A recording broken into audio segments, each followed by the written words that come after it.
नमस्कार, मुद्दा में आपका स्वागत है। मैं हूं रविंद्र चौहान। 2021-22 में शुरू की गई दिल्ली सरकार की आबकारी नीति और इसके बाद शराब घोटाला प्रकरण में सीबीआई और ईडी इससे जुड़े लोगों से लगातार पूछताछ कर रही है। 14 अप्रैल को जहां पूरे देश में उत्सव का माहौल था, वहीं शाम तक आम आदमी पार्टी की तरफ से जानकारी दी गई कि दिल्ली के शराब घोटाला मामले में मुख्यमंत्री अरविंद केजरीवाल से सीबीआई पूछताछ करेगी। उसके बाद पार्टी के नेता एक के बाद एक प्रेस कॉन्फ्रेंस करके ये कहने लगे कि आम आदमी पार्टी कट्टर ईमानदार पार्टी हैं, हम मर मिट जाएंगे लेकिन ईमानदारी से समझौता नहीं करेंगे। आम आदमी पार्टी के सुप्रीमो अरविंद केजरीवाल को कांग्रेस पार्टी के अध्यक्ष मल्लिकार्जुन खड़गे ने भी फोन किया और एक साथ खड़े रहने का संकल्प जताया। केंद्र की भाजपा सरकार से आम आदमी पार्टी की लड़ाई जग जाहिर है। इस समय आगामी आम चुनाव को लेकर भी समीकरण बन रहे हैं। सभी विपक्षी दल एकजुट होने की कोशिश भी कर रहे हैं।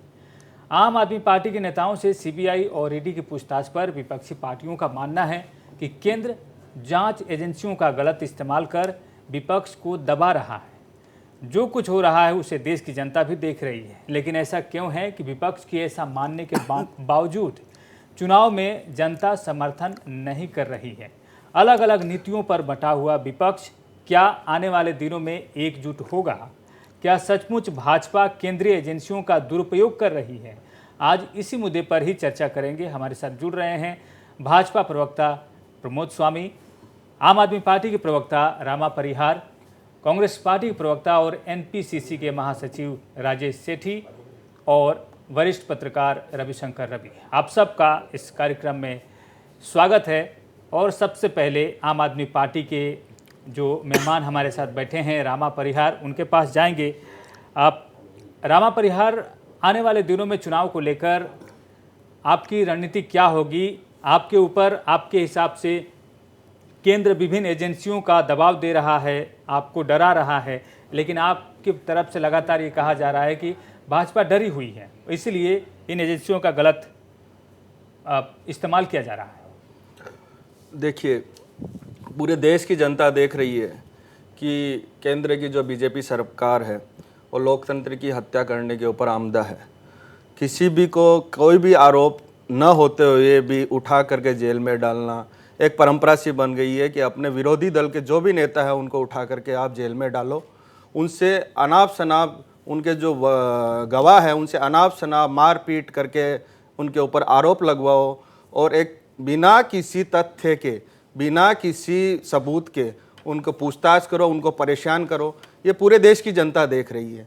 आने वाले दिनों के अंदर में लोकतंत्र को बचाने के लिए सभी पार्टियों को जो भी महसूस होगा वो मिल बैठ करके बात करेंगे। ये बात की बात है जब चुनाव का समय आएगा, लेकिन आज के टाइम पे केंद्र की भाजपा सरकार आम आदमी पार्टी से डरी हुई है। उसके शिक्षा में जो काम किए हैं, उसने स्वास्थ्य में जो काम किए हैं, वो पूरे देश में चर्चा का विषय है। पूरे देश की जनता उनको प्रेम कर रही है, उनको अपनाना चाहती है। उसका जनाधार आम आदमी पार्टी का लगातार बढ़ रहा है और केंद्र की मोदी सरकार अपने इस भय को छुपा नहीं पा रही है। केंद्र की जितनी भी एजेंसियां है, ईडी है, सीबीआई है, उनको काम पे लगा रखा है और अरविंद केजरीवाल और आम आदमी पार्टी सरकार को बदनाम कर करके लोगों को झूठ के सहारे सत्ता हासिल करना चाहती है। तो किसी को भी कभी भी जेल में डाला जा रहा है, केंद्र ज़बरदस्ती कर रहा है और तमाम एजेंसियों का गलत इस्तेमाल कर रहा है। आने वाले दिन में सभी विपक्षी इकट्ठा होंगे, ये आशा आम आदमी पार्टी का है। हमारे साथ कांग्रेस पार्टी के प्रवक्ता और नागालैंड प्रदेश कांग्रेस कमेटी के महासचिव राजेश सेठी भी जुड़े हुए हैं।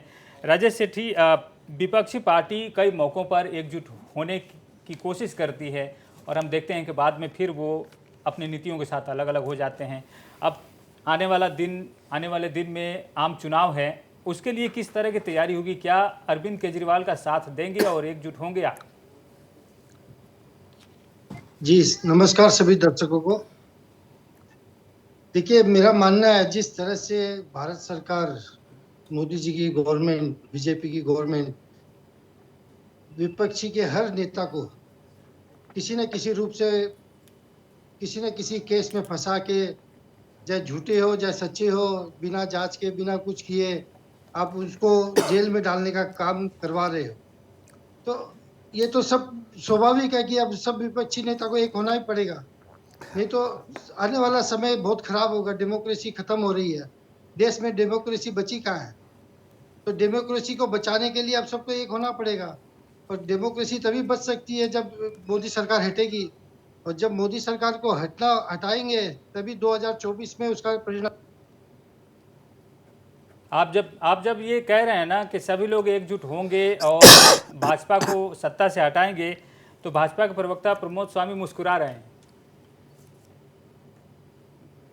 चलिए प्रमोद स्वामी जी से आप दोनों का जो आपने कही है उस पर जवाब ले लेते हैं। प्रमोद स्वामी जी, आपको सत्ता से हटाने की पूरी कोशिश इस बार की जाएगी क्योंकि आपने एजेंसियों का गलत इस्तेमाल किया है।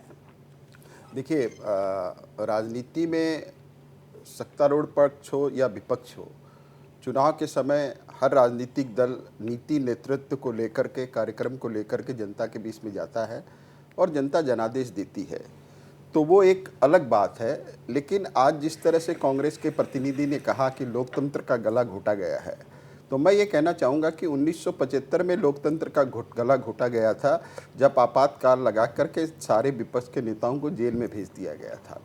आज जब लोकतंत्र की बात कहते हैं, और इसके पहले आम आदमी के जो प्रतिनिधि हैं उन्होंने भी कहा कि बिना किसी केस के जेल में डाल दिया गया, तो क्या ये एक इस देश में जहां लोकतंत्र के 4 स्तंभ है, लेजिस्लेटिव,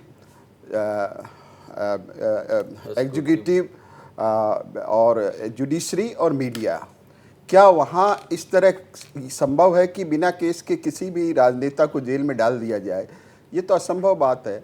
और ये जो अभी जो मनीष सिसोदिया जी को अरेस्ट किया गया, तो ये तो सुप्रीम कोर्ट में गए थे कि बेल मांगने के लिए, सुप्रीम कोर्ट ने उनको बेल नहीं दिया। तो ये सीबीआई को तथ्य मिले, तथ्यों के आधार पर भी सीबीआई ने कार्रवाई की है, ईडी ने कार्रवाई की है। मनी लॉन्ड्रिंग के बारे में सत्येंद्र जैन जी के ऊपर में केस दर्ज किया गया ईडी ने, और इनको जो है लिक्विड जो पॉलिसी है, दिल्ली एक्साइज पॉलिसी 2021-22 के मामले में सिसोदिया जी की गिरफ्तारी हुई है। तो ये अगर उनके पास भी वो अगर इनोसेंट है, तो वो अपनी इनोसेंसी जो है वो कानून जब जुडिशरी में अप्रूव करेंगे, तो वो उनको अगर क्लीन चिट मिलता है तो वो रिहा भी हो सकते हैं, और अगर वो दोषी पाए जाएंगे तो उनको सजा भी मिलेगी। वो एक अलग पहलू है। ठीक उसी तरह से जो राहुल जी का जो पहलू था, उन्होंने ओबीसी कम्युनिटी का अपमान किया, किसी ओबीसी के समुदाय के व्यक्ति ने उन पर केस दिया, सूरत की कोर्ट में एक जजमेंट आया और उनको 2 साल की सजा हुई। और लिली थॉमस बनाम भारत सरकार में जो फैसला है कि 2 साल से जिसकी सजा ज़्यादा होगी उसकी सदस्यता चली जाएगी। तो ये सारा जो मैटर है वो लीगल मैटर है, और कांग्रेस के पास में भी और आम आदमी के पास में भी अच्छे वकील हैं। अगर उनके साथ में अगर कोई नाइंसाफ़ी हुई है तो वो जाकर के कानून का दरवाज़ा खटखटा सकते हैं, और कानून निश्चित रूप से उनको न्याय देगा। तो ये इसमें अगर कोई राजनीति अगर समझता है, तो मेरे ख्याल से इसमें राजनीति नहीं है। जो भी सार्वजनिक जीवन में आता है, चाहे वो किसी भी पार्टी का हो, चाहे वो कांग्रेस का हो, चाहे भारतीय जनता पार्टी का हो, चाहे आम आदमी पार्टी का हो, या किसी भी पार्टी का हो, शुचिता की हम शपथ लेकर करके, अच्छे प्रशासन और प्रशासन की शपथ लेकर के हम राजनीति में आते हैं। और राजनीति में आने के बाद में जब आप इस तरह के कुकर्म करते हैं, तो निश्चित रूप से जो है उसके दोषी आप स्वयं होंगे। किसी और को दोष देने से इसमें कोई फायदा नहीं है। यानी आप ये साफ साफ कह रहे हैं कि जो ईडी और सीबीआई या दूसरी जांच एजेंसियां हैं वो पूरी तरह से स्वतंत्र है, इस शासन में बिल्कुल स्वतंत्र है। और मैं ये कहना चाहूंगा कि उन पर आपका दबाव नहीं, पार्टी का दबाव नहीं। मैं ये कहना चाहूंगा कि जैसे जब यूपीए की सरकार थी और उस टाइम में जब बीजेपी ओपोजिशन में थे, तो 2G 3G में कई केसेस जो है बीजेपी के जो कई नेताओं ने कोर्ट में जाकर के प्रमाण के साथ तथ्य रखे, और कोर्ट ने उनकी मॉनिटरिंग में उस पर जांच बैठाई। अगर विपक्ष के किसी नेता के पास में, भारतीय जनता पार्टी के किसी नेता के विरुद्ध में अगर कोई सबूत है, तो वो भी जाकर के कोर्ट का दरवाजा खटखटा सकते हैं। सिर्फ राजनीतिक बयानबाजी देकर करके इसमें काम नहीं होगा, अगर क्योंकि इनके पास में कोई ठोस सबूत नहीं है। लेकिन उस समय में जैसे सुब्रमण्यम स्वामी जी ने 2G का केस डाला, नेशनल हेराल्ड का केस डाला, और सुप्रीम कोर्ट की मॉनिटरिंग में उसके ऊपर में जो कार्रवाई है जो आगे बढ़ी है, तो उनके पास कुछ तथ्य थे, उन तथ्यों को ने रखा और कोर्ट ने संज्ञान लेकर के कार्रवाई की। अगर विपक्ष के पास में भी कोई तथ्य है, तो निश्चित रूप से वो अपने तथ्यों को रख करके न्यायालय में जा सकते हैं। लेकिन न्यायालय में ये लोग नहीं जाते हैं, सिर्फ एक भाषणबाजी कर करके देश उसमें एक नैरेटिव सेट करना चाहते हैं। और मोदी जी जो हैं वो आज भारत को विकास करने की राजनीति कर रहे हैं और विपक्ष का जी सिर्फ एक ही एजेंडा ठीक है, है। मोदी हटाओ। ठीक है, आप जो कह रहे थे पहले से वो अभी कह रहे हैं, जो दूसरी पार्टियां पहले से कह रही थी वो आज भी कह रही हैं, इन दोनों में कोई बदलाव नज़र नहीं आ रहा है। आप इसके लिए हम रवि जी का रुख करेंगे, लेकिन इस बीच समय हो गया है एक ब्रेक।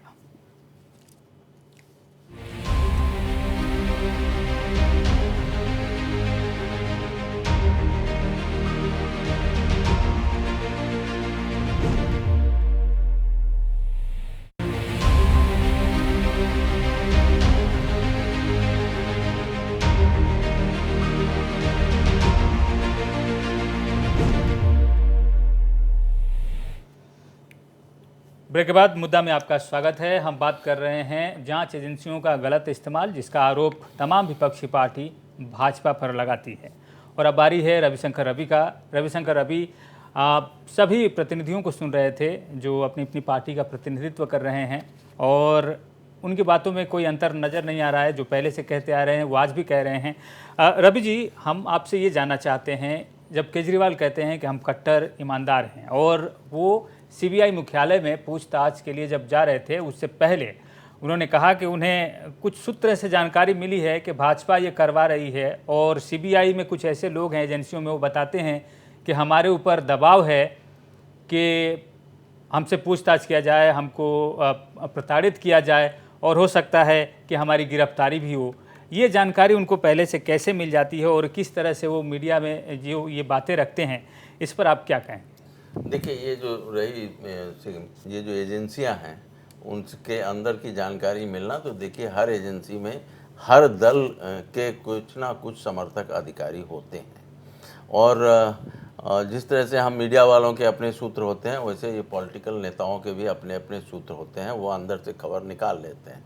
अब जैसे हमारे मुख्यमंत्री कुछ दिन पहले बोल रहे थे कि कांग्रेस की बैठकों में क्या होता है वो हमें तुरंत पता चल जाता है, तो उनके अपने सूत्र हैं। तो लेकिन केजरीवाल ने जो कहा या जो जिस ढंग से, मुझे नहीं पता है कि क्या सच्चाई है केजरीवाल की बातों में, लेकिन जिस ढंग से चुन चुन कर विपक्षी दलों के नेताओं को निशाना बनाया जा रहा है, उससे यह संदेह होता है कि कहीं ना कहीं इन एजेंसियों पर कुछ ना कुछ तो दबाव है। जो कार्रवाई ये हो रही है और उसमें कितने लोगों को कोर्ट से सज़ा मिल पाएगी, यह तो आने वाले समय में बताएगा। लेकिन एजेंसियों के पास इतने अधिकार तो हैं कि वह विभिन्न प्रकार से किसी भी व्यक्ति को लंबे समय तक जेल के अंदर रख सकती है। कोर्ट का फैसला आएगा, उसके बाद क्या सच्चाई है, क्या विटनेस है, ये तो आने वाले समय में। लेकिन तात्कालिक रूप से जो राजनीतिक झटका जो दिया जाना है किसी दल को या किसी नेता को, वह संभव हो जाता है। अब यह अलग बात है कि आज की राजनीति में वह शुचिता नहीं रही। आज की राजनीति में है कि एन केन प्रकार ने हमें सत्ता हासिल करना है, सत्ता ही सब कुछ है, और उसके लिए जो जो हथकंडे, जो जो रणनीतियां बनाई जाती हैं, वो विभिन्न तरीके से वो होता है। और ऐसा नहीं है कि आज भाजपा पर आरोप लग रहा है कि वह केंद्रीय एजेंसियों का दुरुपयोग कर रही हैं। इस तरह के आरोप एक समय में कांग्रेस पर भी लगे थे। कांग्रेस पर भी यह आरोप था कि वह दबाव में सीबीआई का उपयोग कर रही है, और बाद में वही आरोप भाजपा पर भी लगा। तो निश्चित रूप से, और सुप्रीम कोर्ट ने खुद पिंजरे में बंद तोता शब्द का उपयोग किया था सीबीआई के लिए। तो कहीं ना कहीं तो कुछ है, कुछ प्रभाव है, और ये जो अधिकारी हैं वो विभिन्न कारणों से उस प्रभाव में आ सकते हैं। इस पर्टिकुलर मामले में क्या सच है, क्या तथ्य है, वो सारी चीज़ें हम लोगों के पास नहीं है। और मामला अब चूँकि न्यायालय में है, न्यायालय की अपनी दृष्टिकोण है, वो साक्ष्य खोजते हैं, विटनेस खोजते हैं, तो वो आने वाले समय में फैसला देंगे। लेकिन जो मौजूदा अभी राजनीतिक स्थिति है, जहाँ पर तृणमूल कांग्रेस की सरकार है, वहाँ पर उनकी सरकार पर जो अपोजिशन पार्टियाँ, वहीं पर भाजपा वही आरोप लगाती है कि ममता बनर्जी वहाँ पर हिंसा करवा रही हैं। और वही आरोप भाजपा पर त्रिपुरा में लगता है कि वो जो विपक्षी दल के जो समर्थक लोग थे जिन्होंने भाजपा को वोट नहीं दिया, उन पर हमले, कई हिंसक हमले त्रिपुरा में हुए हैं। तो ये हर राजनीतिक दल जहाँ जहाँ वह सत्ता में है, कहीं ना कहीं वह जो राजनीतिक शुचिता है उससे किनारे हुई है। जी, रविशंकर अभी ने भारत की पूरी राजनीति पर टिप्पणी की है और हमें लगता है कि समय के हिसाब से उन्होंने टिप्पणी की है जो उन्होंने देखा है। लेकिन रवि जी, आपने कहा कि चुन चुन कर जिस तरह से नेताओं को, विपक्षी नेताओं को निशाना बनाया जा रहा है, क्या आपको लगता है कि आम चुनाव जितने नज़दीक आ रहा है उसी का ये परिणाम है? पार्टियों में खलबली है, चहल पहल है और वो चाहते हैं जितना जल्दी हो सके एक मैसेज दिया जाए पार्टियों पर, विपक्षी पार्टियों पर दबाव बनाया जाए, क्या यही कुछ किया जा रहा है? देखिए, दबाव बनाया जा रहा है लेकिन उसके घाटे भी हो सकते हैं। जिस ढंग से कल तक केजरीवाल और कांग्रेस काफ़ी दूरी मेंटेन करते थे, लेकिन राहुल गांधी के सवाल पर आप देखिए कि सारी विपक्षी पार्टियां एक हो गईं।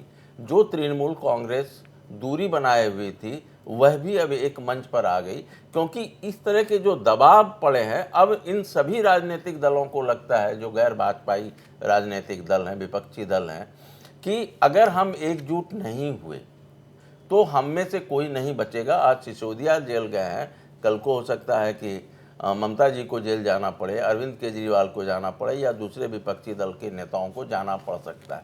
तो अब इनके पास एक कंपल्सन है, एक मजबूरी है कि वह उनको एकजुट होना होगा। और जब ऐसी स्थिति में जब किसी भय की आशंका बनी रहती है, तब क्या होता है कि नीति, नियम, आदर्श, सिद्धांत वो किनारे कर दिए जाते हैं। पहले आता है सर्वाइवल, हम बचेंगे तभी पार्टी बचेगी और तभी नीति नियमों की बात होगी।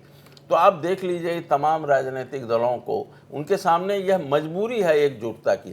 तेलंगाना के मुख्यमंत्री प्राइम मिनिस्टर का चेहरा बनना चाहते थे, लेकिन जब उनकी बेटी के ऊपर भी दबाव आ गया और उन्हें भी जांच एजेंसी ने बुला लिया बातचीत करने के लिए, तो यह अब सभी दलों को महसूस हो रहा है कि हमें अगर बचना है तो किसी भी प्रकार से हमें एकजुट होना होगा और किस तरह से हम भाजपा के खिलाफ एक मजबूत ताकत बन सकें। जी, भारतीय जनता पार्टी भी एक राजनीतिक दल है, वह भी चीज़ों को समझती है कि यह किस मजबूरी में एकजुट हो रहे हैं, तो वह अपने तरीके से वह खेलती है और उसका अपना एक प्लान, गेम प्लान होता है, उसके अनुसार वह चलती है। प्रमोद स्वामी जी, काफ़ी कुछ कहा है रविशंकर रवि ने, भारतीय राजनीति पर टिप्पणी की है और सबसे ज़्यादा सवाल आपके पार्टी पर है आम चुनाव को लेकर, और वैसे भी आप विपक्ष को निशाना बनाते रहे हैं, आपकी क्या राय होगी इस पर? नहीं, जो लब्बो लुबाब अगर रवि जी की बात का हम निकालें तो उनका लब्बो लुबाब या उनका जो अगर कंक्लूजन हम निकालें तो उनका कंक्लूजन ये निकलता है कि उन्होंने जो लास्ट वर्ड उन्होंने कहा कि बचना है तो एकजुट होना पड़ेगा, ये उनकी लास्ट टिप्पणी थी। तो अगर सिर्फ ही और उसके लिए कोई नीति आदर्श की फिर बात नहीं रह जाती, ये सर्वाइवल की लड़ाई है। तो यही तो हम कह रहे हैं कि और चाणक्य ने भी यही कहा था कि जब अगर राजा ईमानदार होता है तो जो भ्रष्टाचारी है उनमें हड़कंप मच जाता है। तो वही हड़कंप तो हम देख रहे हैं और उसी हड़कंप की रवि जी का जो मंतव्य है पुष्टि कर रहा है कि अगर सर्वाइवल की ही लड़ाई है तो फिर एक हो, हमको क्या आपत्ति है। लेकिन जनता तो देख रही है ना, अगर हमारी नीतियों से कोई असंतुष्ट है, विचारधारा की लड़ाई है, विकास की बात है, तब अगर लड़ाई है तब तो उस लड़ाई का स्वागत है। लेकिन अगर सिर्फ भ्रष्टाचारी सिर्फ बचने के लिए अगर एक हो रहे हैं तो इसका निर्णय जनता करेगी कि इन भ्रष्टाचारियों को सजा होनी चाहिए या नहीं होनी चाहिए। तो यही मुद्दा लेकर के हम भी जनता के बीच में जाएंगे और वो भी अपना मुद्दा जनता के बीच में ले जाएंगे और जनता फैसला करेगी। लेकिन सवाल यह है कि जब तक अदालत किसी को भ्रष्ट नहीं कह देती है, आप कैसे किसी व्यक्ति को आरोप लगा सकते हैं भ्रष्टाचारी? तो भ्रष्ट नहीं कर रहे, हम तो कह रहे हैं कि उनको सबूत के साथ में पकड़ा गया और उनके भाग्य का फैसला न्यायालय करेगा। जी, ये जो राजनीतिक हलचल की शुरुआत हुई है आम आदमी पार्टी के नेताओं को जो सीबीआई पूछताछ कर रही है, इससे ज़्यादा हो रही है और आम आदमी पार्टी के रामा परिहार के पास आएंगे। लेकिन इससे पहले जो बातें प्रमोद स्वामी ने कही है, राजेश सेठी के पास चलते हैं जो कांग्रेस पार्टी के प्रवक्ता हैं, प्रतिनिधि हैं। राजेश सेठी जी, आप नीति और आदर्शों को लेकर एकजुट नहीं हो रहे हैं, आप सर्वाइवल को लेकर एकजुट हो रहे हैं। आपको एकजुट इसलिए होना है कि आपको बचना है, आपकी कोई नीतियां नहीं है, ये आरोप है भाजपा की तरफ से।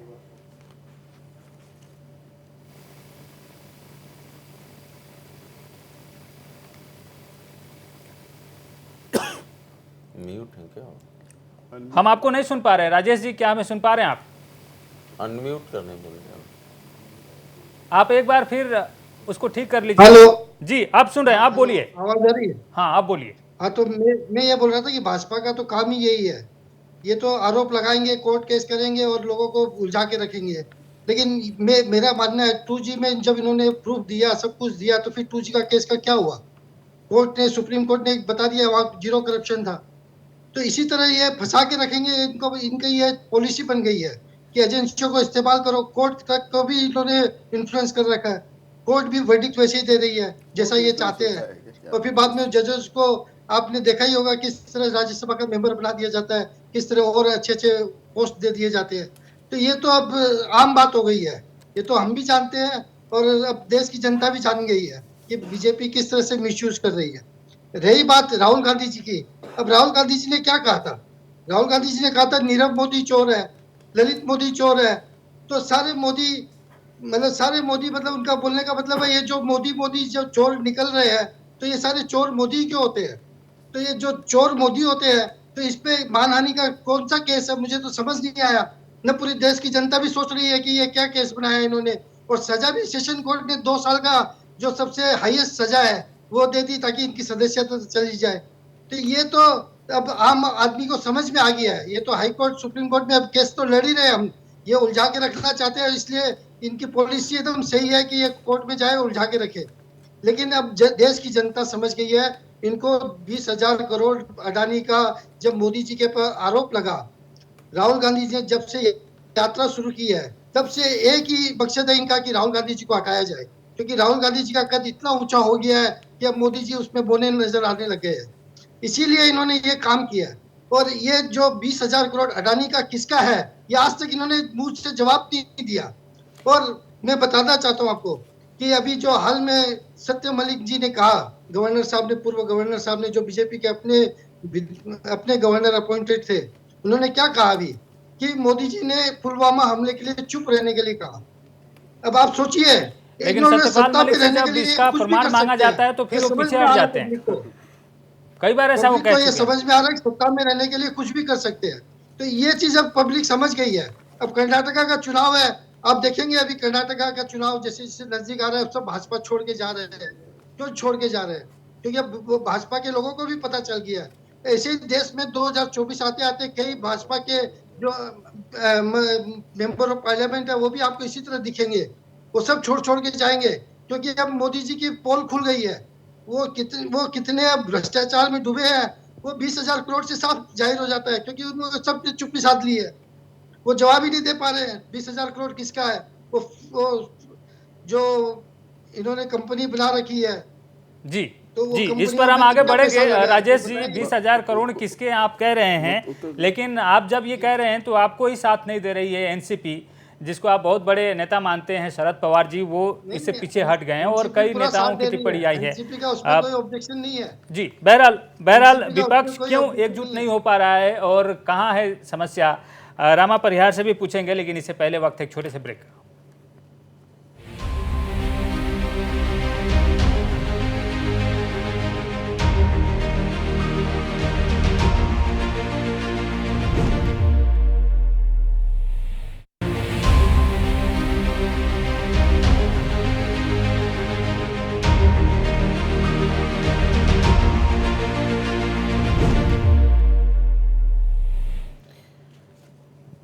ब्रेक के बाद मुद्दा में आपका फिर से स्वागत है। तमाम विपक्षी पार्टी भाजपा के खिलाफ एकजुट क्यों नहीं हो पा रही है, और अब जो कोशिश हो रही है तो क्या ये कोशिश आगे बढ़ती दिख रही है? क्या संभावनाएं हैं, क्या आशाएं हैं? आम आदमी पार्टी के रामा परिहार हैं हमारे साथ, और आम आदमी पार्टी इस वक्त पूरे जोर शोर से भाजपा के खिलाफ आवाज़ बुलंद कर रही है। आम आदमी पार्टी किस हद तक कामयाब होगी और आम आदमी पार्टी के पीछे कौन कौन लोग खड़े हैं, कौन कौन सी पार्टी खड़ी हैं, ये देखने वाली बात होगी। रामा परिहार जी, थोड़ी देर पहले ये बात सामने आई थी कि आप नीतियों आदर्शों को छोड़कर जो विपक्षी पार्टी हैं वो सिर्फ अपने बचाव में एकजुट हो रही हैं, इस पर आप क्या कहेंगे? देखिए, सबसे पहले तो भाजपा के जो मित्र हैं उन्होंने कहा कि ईडी और सीबीआई के पास में तथ्य है। अब मैं उन तथ्यों की पोल खोलना चाहूँगा। ईडी के पास जो 14 मोबाइल नंबर मनीष सिसोदिया ने तोड़ दिए, वो तोड़े हुए मोबाइल नंबर कहाँ कहाँ है मैं आपको बताना चाहता हूँ। वो गायब हो चुके हैं ईडी के हिसाब से, उनके पास में मोबाइल नहीं है, तोड़ करके सबूत मिटा दिए गए हैं। ये EMI नंबर है जो मैं 14 नंबर आप चाहे तो मैं बता सकता हूँ। लास्ट के नंबर है 963, 369, 999, 965, 974, 042, 059, 341, 755, 763, 125। ठीक है, रामा परिहार ये जी, सारी सीजर लिस्ट है। उसमें से ईडी कह रही है कि ये 15 मोबाइल तोड़ दिए गए हैं। इनमें से 15 में से 963 ईडी के पास पड़ा हुआ है, 999 ईडी के पास पड़ा हुआ है, 341 ईडी के पास, 755 ईडी के पास, 763 ईडी के पास, एक सीबीआई के पास में। और काफ़ी मोबाइल जो है वो हमारे वॉलेंटियर यूज कर रहे हैं, कोई नौकर यूज कर रहा है, कोई ड्राइवर यूज कर रहा है। ये तो तथ्य हैं। इन तथ्यों के रामा बल के परिहार ऊपर जी, तो जब केस बनाया जा रामा रहा है। परिहार जी जब इतनी बातें आप पब्लिक को बता रहे हैं, जनता को बता रहे हैं, तो कल जब आपके नेता सीबीआई के सामने पेश हुए थे तो क्या उन्होंने ये सवाल उनको पूछा था? नहीं, क्या ये सीबीआई बताया ने था? जो और भी उसके सवाल बाद पूछे, वहां से आने के बाद क्या उन्होंने बताया था कि ये जो सीजर लिस्ट में जो आपने ये जो IMEI जो नंबर, मोबाइल नंबर के आप पब्लिक कर रहे हैं, तो इसका क्या हुआ? आने के बाद भी उन्होंने नहीं बताया। लेकिन नहीं, ये चीज कोर्ट में सीजर लिस्ट में दे रहे हैं। उन तथ्यों के बारे में बता रहा हूँ कि ये इंक्वायरी चल रही है।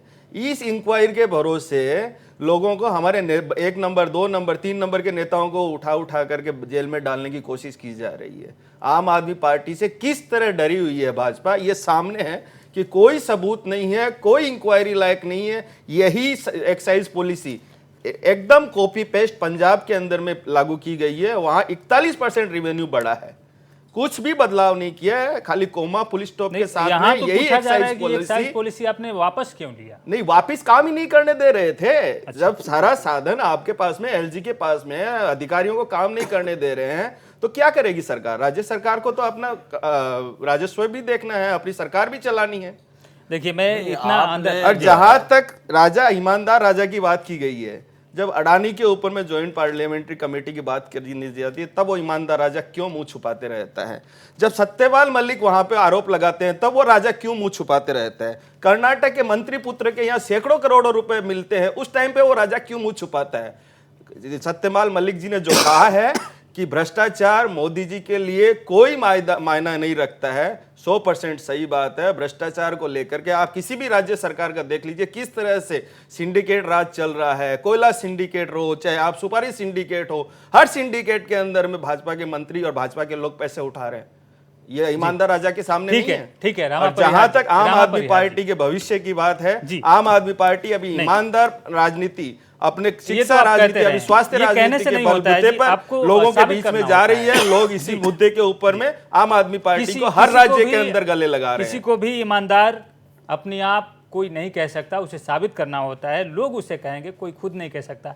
ये मेरा अपना विचार है। बहरहाल आप एक चीज बता दूं, आप के साथ जो भाजपा क्यों नाराज है?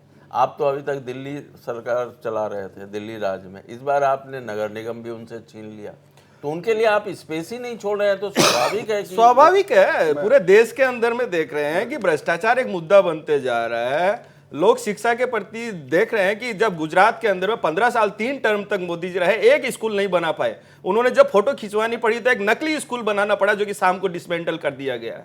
15 साल में आप एक स्कूल नहीं दिखा पाए, एक अस्पताल नहीं दिखा पाए। एक अस्पताल जो नोरबी में था, वहां पे भ्रमण करने के लिए गए तो लाखों रुपए खर्च करके रातों रात उस हॉस्पिटल को पूरी तरह से तैयार किया गया है। ये तो वहां के अस्पताल और स्कूल की अवस्था है। जी ठीक है। अब बहुत जल्दी उनका आप उत्तर दे सकते हैं प्रमोद जी। मैं इनको जवाब दे देता हूँ कि इन्होंने 2-3 प्रश्न उठाए। अभी जब ये केजरीवाल जी जब आसाम में आए थे तो उन्होंने एक तो कहा कि मैंने 12 लाख नौकरी दी है, तो वहाँ जबकि सेंशन पोस्ट ही सिर्फ 1.5 लाख है, तो हमारे मुख्यमंत्री जी ने उनको चैलेंज भी किया कि आप बताइए जब 1.5 लाख की सेंशन पोस्ट है तो 12 लाख नौकरी क्यों दी। फिर अभी इन्होंने कुछ भ्रष्टाचार की भी बातें की, उसके विरोध में भी हमारे माननीय मुख्यमंत्री महोदय ने इनको चुनौती दी कि आपने दिल्ली विधानसभा में जो कहा भ्रष्टाचार के आरोप जो लगाए, वो आरोप अगर आप में दम है तो आप यहाँ सार्वजनिक रूप से लगाइए, उसके बाद में मैं आपके ऊपर मैं डिफेमेशन केस करता हूँ। उसके बाद में इनका कोई प्रवक्ता भी कुछ नहीं बोला और इनके नेता भी कुछ नहीं बोले। तो इनकी बात का फिर इन्होंने अभी कहा कि स्कूल वगैरह की बात करी। अरे आपके तो दिल्ली में कितने स्कूल है मैं नहीं जानता, लेकिन असम में 44,500 गवर्नमेंट स्कूल है, 65 लाख स्टूडेंट है, 2 लाख टीचर है, और मिड डे मील में 1.18 लाख जो है स्टूडेंट वर्कर्स जो है उनको मिड डे मील मिलता है। और आज आप जो आपने शराब घोटाले की बात की, लिकर पॉलिसी, अगर दिल्ली की लिकर पॉलिसी आपकी इतनी बढ़िया थी तो फिर आपने उसको वापस क्यों लिया? ठीक है, और 144 करोड़ शराब, मैं दो सिर्फ बात मैं तथ्यों के साथ बात रख रहा हूँ ना, आप उन्होंने कुछ वो तो ऐसे ही बोले, मैं तथ्यों से रख रहा हूँ। 144 करोड़ रुपया शराब माफियाओं का बगैर कैबिनेट की अनुमति के इन्होंने पास कर दिया। और आम आदमी पार्टी ने शराब ठेके के कमीशन को 2% से बढ़ा करके 12% कर दिया। और इस सारी मुद्दों की जांच हो रही है। और ये यहाँ जो फोन नंबर वगैरह बता रहे हैं, तो आपके बहुत से काबिल वकील है, उनको बोलिए कोर्ट में वो सारी चीजें तथ्य रखे तो उनको बेचारों को कम से कम बेल तो मिल जाए। सत्येंद्र जैन जी तो खुद ही कहते हैं कि मेरी मानसिक स्थिति ठीक नहीं है, तो ऐसे पागल आदमी को मंत्री क्यों बना के रखा जिसकी मानसिक स्थिति? रामाप्रियार, हम जल्दी से आपका जवाब ले लेते हैं। शिक्षा की बात की जाती है तो मैं सिर्फ 3 दिन पहले का आपको ये बता देता हूं। एक्सीलेंस ऑफ स्कूल का उद्घाटन किया गया था। 4,000 स्टूडेंट्स की बात, वीडियो देख लीजिए, 4,000 स्टूडेंट्स की आप सुनिए, मैं तथ्य बताता हूं, मैं तथ्य बताता हूं। 4,000 स्टूडेंट्स को एक्सीलेंस स्कूल 96,000 एप्लीकेशन आए। आप सरकारी स्कूल, आसाम के सरकारी स्कूलों की अवस्था देखिए, आपको बच्चे नहीं है वहां पे। एक स्कूल के अंदर में आपके बच्चे नहीं मिल रहे। मंत्री खुद स्कूल में गई, आपके मंत्री बोले अरे क्या हालत है स्कूल की। वो आपके एमसीडी के 15 साल के शासन का नतीजा था। एमसीडी के मंत्री और दिल्ली सरकार को आप झूठ का आरोप लगा रहे हैं। जहां तक अरविंद केजरीवाल के गुवाहाटी की प्रेस की बात थी, उन्होंने 12 लाख रोजगार की बात की, 12 लाख नौकरियां की बात नहीं की थी। आप तथ्यों को तोड़िए मत। और 12 लाख रोजगार मिले, इस चीज की खबर आपको अखबार में छपी हुई है, चाहे तो मैं आपको कटिंग भेज दूंगा। 12 लाख रोजगार मिले हैं। झूठो तथ्य के ऊपर में ठीक है आम आदमी पार्टी को दबा नहीं सकते। राजेश सेठी के पास जाएंगे, लेकिन राजेश सेठी के पास जाने से पहले रविशंकर रवि के पास जाएंगे, क्योंकि हमारे मन में एक सवाल आ रहा है। रविशंकर रवि जी, हम देखते हैं कि अभी रामा परिहार जो आम आदमी पार्टी के प्रतिनिधि हैं, वो कह रहे हैं कि कर्नाटक में मंत्री के बेटे ने करोड़ों का क्या किया और सिंडिकेट राज चल रहा है और कई जगहों का घोटाला उन्होंने गिनती करवाई।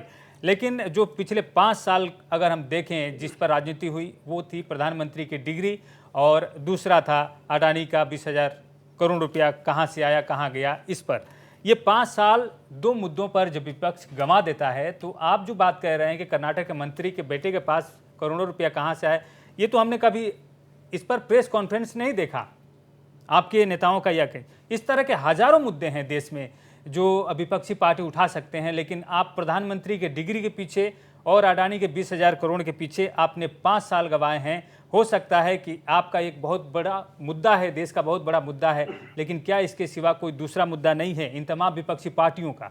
रविशंकर जी, देखिए, रही जहां कर्नाटक की बात, तो निश्चित रूप से कर्नाटक कांग्रेस ने इस मामले को बहुत ही गंभीरता से उठाया है।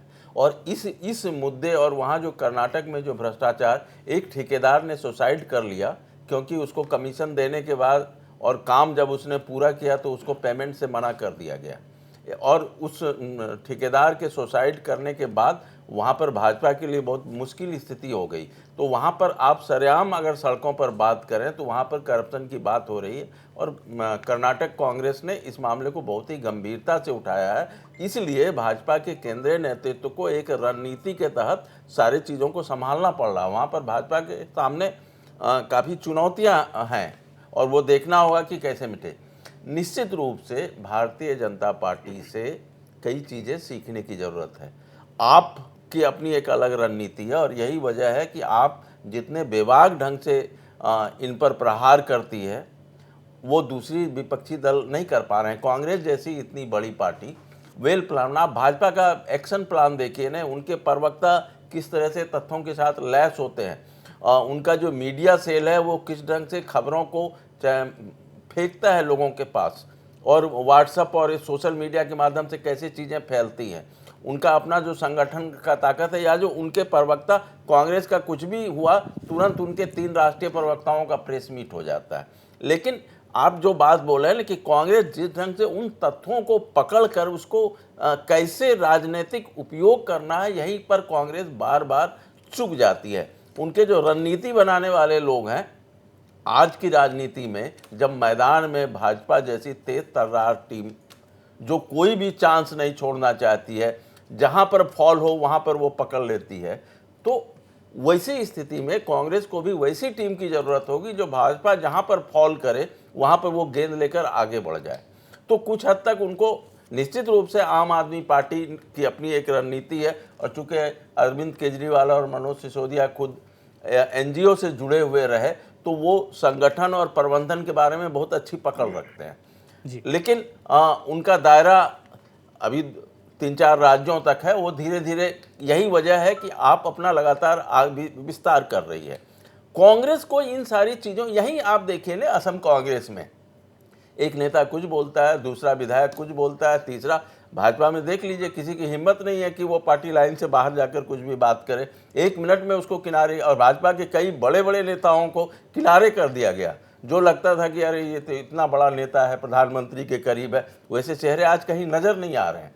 यहाँ प्रदेश कांग्रेस की हालत आप देख लीजिए, एक नेता दूसरा बयान देता है, पार्टी के जो अध्यक्ष हैं यहाँ के, उनका बयान कुछ और है, उसी का विरोध कोई विधायक कर देता है। तो इस तरह की अनुशासनहीनता में जो पार्टी की जो एक इमेज बनती है वो नहीं बन पाती है। और कांग्रेस, सच तो ये है कि कांग्रेस की कमजोरी का फायदा भारतीय जनता पार्टी उठा रही है। कांग्रेस की कमजोरी का फायदा भारतीय जनता पार्टी को मिल रहा है। और इस समय हम बात कर रहे हैं कि जैसे जैसे आम चुनाव नज़दीक आ रहा है, विपक्षी पार्टी कोशिश तो कर रही है एकजुट होने की, लेकिन दिक्कत कहाँ है।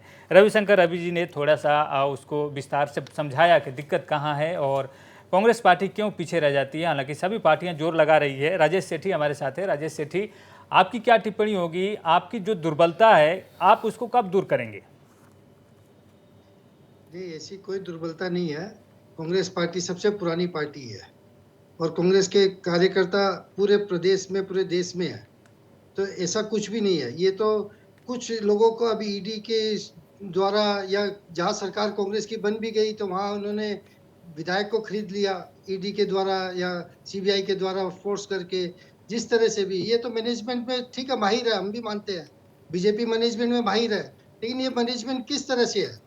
ये पुलवामा का हमला हो गया, 2019 का चुनाव था, सबको पता है, तो वो क्या हुआ, कैसे हुआ, अब मोदी जी चुप है इस पे।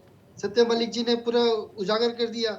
अब इन पे लेकिन राजनीति तो कांग्रेस पार्टी भी कर रही है। राजेश जी, कर्नाटक में हमने देखा कि वहां के पूर्व मुख्यमंत्री हैं, वो कांग्रेस पार्टी में आप में शामिल हुए हैं, लेकिन कल तक आप उन पर आरोप लगा रहे थे भ्रष्टाचार का। क्या यही राजनीति आगे भी जारी रहेगी भारत में, इसी तरह की राजनीति? हेमंत शर्मा पे कितना बड़ा आरोप था, वो क्या हुआ उसका, आप बताइए ना। अब जैसे अभी हमारे आम आदमी पार्टी के मित्र बोल रहे थे कि सुपारी में बहुत बड़ा नेटवर्क है, ये सुपारी की कमीशन कहाँ तक जाती है, आप पता लगवा लीजिए। सबके पूरे देश को मालूम है कि आम आदमी सुपारी बिजनेस में कहाँ तक कमीशन जा रही है, लेकिन ये सब चुप्पी साध रखे हैं। तो ये अपने गिरेबान में झांक के नहीं देखेंगे, दूसरी की थाली में क्या है वो खोजते हैं बस खाली। जी ठीक है, कांग्रेस पार्टी कहीं से भी कमजोर नहीं है, ये आप कह रहे हैं। और जो सत्ताधारी दल है वो दबाव बना रही है, एजेंसियों का गलत इस्तेमाल कर रही है। आगे भी चर्चा जारी रहेगी, लेकिन फिलहाल वक्त छोटे से ब्रेक।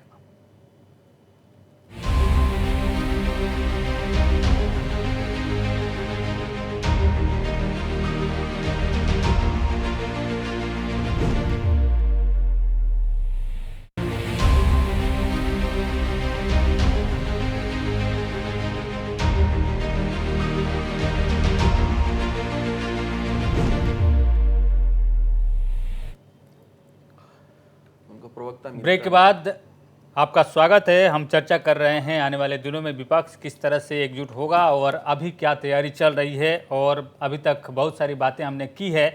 रामा परिहार जो आम आदमी पार्टी के प्रवक्ता हैं, उनके पास जाने से पहले रविशंकर रवि से हमारा सवाल है, किस तरह से विपक्ष एकजुट होगा और कहाँ कमी रह जाती है। एक उदाहरण हमारे सामने आया कुछ ही दिन पहले, जब हमने देखा कि त्रिपुरा का चुनाव हुआ। वहाँ पर हमने देखा कि communist party of India marks जो CPIM है, उसके साथ कांग्रेस पार्टी का गठबंधन हुआ और वहाँ पर सीटों का बंटवारा हुआ और जो लिस्ट जारी की गई उसके हिसाब से फिर नेताओं को, जब उम्मीदवारों को खड़ा करने की बात आई तो फिर हमने देखा कि आगे पीछे हो गई पार्टियां और एक साथ उन्होंने सूची नहीं जारी की। और इस तरह से देखा गया कि जब दोनों में बातचीत हुआ, सीटों का बंटवारा हुआ, उसके बाद भी फिर मतभेद जारी रहे थे, तो आखिर एकजुट कैसे होगा। आज हम देख रहे हैं कि दिल्ली में राजनीति चल रही है। केजरीवाल कह रहे हैं कि उन पर दबाव बनाया जा रहा है। केजरीवाल को मल्लिकार्जुन खड़गे ने फ़ोन कर लिया, उनके साथ सहानुभूति जताई और एकजुटता का समर्थन भी दिया, लेकिन अजय माकन ने फिर दूसरी राय रख दी और कांग्रेस पार्टी में दो अलग अलग राय सामने आ गई। क्या इसी तरह से विपक्ष एकजुट होगा? विपक्ष में आप कहां तक कमी देखते हैं? देखिए, मैंने इतने सारे दलों का एकजुट होना वो बहुत ही मुश्किल काम है। एक कॉमन मिनिमम प्रोग्राम तय करना होगा कि इन सारे मुद्दों पर हम एक हैं, बस, बाकी इससे अलग नहीं, इसके अलावा नहीं हो। दूसरा, प्रदेश स्तर पर गठबंधन करना होगा। अब जो तृणमूल और कांग्रेस का जो रिलेशन पश्चिम बंगाल में है, कोई ज़रूरी नहीं है कि वो रिलेशन असम में हो। असम में अगर वो अलायंस होता है तो बंगाल में नहीं, राज्य स्तर पर अलायंस करने की ज़रूरत है। दूसरी, आप जो त्रिपुरा की बात की, प्रॉब्लम ये है कि देखिए, पॉलिटिकल पार्टी का अलायंस जो है वो मैथमेटिक्स नहीं है, वो केमिस्ट्री है। यहाँ पर 15 + 15 30 नहीं, यहाँ मैथमेटिक्स में 30 हो जाएंगे, लेकिन हो सकता है कि वो केमिस्ट्री 15 जोड़कर हो सकता है 16 भी हो जाए और 30 भी हो जाए। सीपीएम चूँकि एक कैडेट बेस पार्टी है, तो उसके वोटर, उनको जो इंस्ट्रक्शन था, उन्होंने कांग्रेस के लिए वोट दिया, उनके समर्थकों ने। लेकिन कांग्रेस का हर समर्थक लेफ्ट पार्टी के उम्मीदवार को ही वोट देगा, यह नहीं हुआ। वहाँ आप देखिए, कांग्रेस को फायदा हो गया, माकपा को घाटा हो गया, क्योंकि जो कांग्रेस के समर्थक थे उन्होंने माकपा के पक्ष में मतदान नहीं किया। तो आपको, अगर आप स्टेट वाइज अगर आप अलायंस नहीं करेंगे, अब उत्तर प्रदेश में हो सकता है कि समाजवादी पार्टी और कांग्रेस में अलायंस नहीं हो, लेकिन हो सकता है कि दूसरे राज्य में जहां पर समाजवादी पार्टी कमज़ोर है, उतनी मजबूत नहीं है, वहां पर अगर कांग्रेस के साथ अलायंस होता है तो निश्चित रूप से उसको लाभ मिलेगा। और देखिए, ये सब चीज़ें तो अभी सीधा सीधी भारतीय जनता पार्टी की रणनीति से सीखने की ज़रूरत है और उसी के गुर से, उसी के तरीके से उस पर हमला करने की ज़रूरत है। आप मेघालय में देखिए ना, भारतीय जनता पार्टी ने किस तरह से वहां पर एनपीपी पर अटैक किया, 60 जगह चुनाव लड़े। जैसे ही चुनाव परिणाम आया, सारे लोग एकजुट हो गए और वो जो एक राजनीतिक, जो एक नफरत, एक घृणा थी, वो सारा जो तीखापन था वो खत्म हो गया। भाजपा को 1 मिनट नहीं लगा। नागालैंड में वहाँ पर रियो हैं, तो चूंकि वो सबसे बड़े पार्टी है, तो उनको मुख्यमंत्री के रूप में स्थापित करने में भाजपा को कोई दिक्कत नहीं हुई। इन सब चीज़ों को कांग्रेस को सीखनी होगी कि हमको क्षेत्रीय स्तर पर क्षेत्रीय दलों का विश्वास जीतना होगा। भारतीय जनता पार्टी देख लीजिए, पूर्वोत्तर में जहाँ पर भी है, कितने जगह कितने सारे क्षेत्रीय दलों को साथ लेकर चल रही है। तो जो क्षेत्रीय दलों की जो ताकत है, उस क्षेत्र के जो दल, उनको आपको साथ करना होगा और उसके लिए आपको कंप्रोमाइज़ भी करना होगा। ज़रूरत पड़े तो अपमान भी सहना होगा, क्योंकि आप एक रणनीति के तहत काम कर रहे हैं। और भाजपा की सफलता की यह भी सबसे बड़ी वजह है कि उनके तमाम जो केंद्रीय नेतृत्व है, उसे फैसला लेने में समय नहीं लगता है और यहाँ पर विचार हो रहा, ये हो रहा। अब जैसे कांग्रेस के राष्ट्रीय अध्यक्ष ने अगर कोई बयान दिया है, तो कांग्रेस का एक दिल्ली प्रदेश का स्तर का वो नेता उस बयान को कंट्राडिक्ट कर देता है और मीडिया में करता है। तो ये क्या हुआ? आज अगर नरेंद्र मोदी जी या अमित जी या नड्डा साहब कोई बयान दे दें और कोई दूसरा नेता स्टेट का उसका विरोध कर दे, तो वो नेता दूसरे दिन आपको कहीं किसी टीवी कैमरे पर नज़र नहीं आएगा। इस तरह के अनुशासन की भी ज़रूरत है, तभी पार्टी मजबूत और संगठित होगी। जी, रामा परिहार जी, हमारे पास समय की कमी है, लेकिन विपक्ष किस तरह से एकजुट होगा?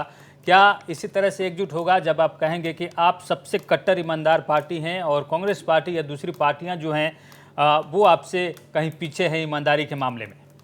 देखिए, चुनावी राजनीति का समय जब आएगा तो हमारे राष्ट्रीय नेता जो भी डिसीजन लेंगे, लेकिन जहाँ तक आम आदमी पार्टी का है, आम आदमी पार्टी शुरू से अपनी लड़ाई लड़ रही है और अरविंद केजरीवाल का जुनून को भाजपा अभी तक समझ नहीं पाई है, जल्दी ही समझ जाएगी। हमें उम्मीद है कि अरविंद केजरीवाल को यदि ईमानदार नहीं है तो देश के अंदर कोई ईमानदार नहीं है, इस चीज़ को मानने में थोड़ा और समय लगेगा। और हम कट्टर ईमानदार हैं, कट्टर देशभक्त हैं, और हमारे लिए मानवता सबसे बड़ी एक ये है जिसके लिए हम काम कर रहे हैं। पहला काम हम लोगों को देश को नंबर 1 बनाने का है। अरविंद केजरीवाल जी का सपना है देश नंबर 1 बनेगा। इसको कोई देश की कोई भी ताकत, कोई भी पार्टी नहीं रोक सकती।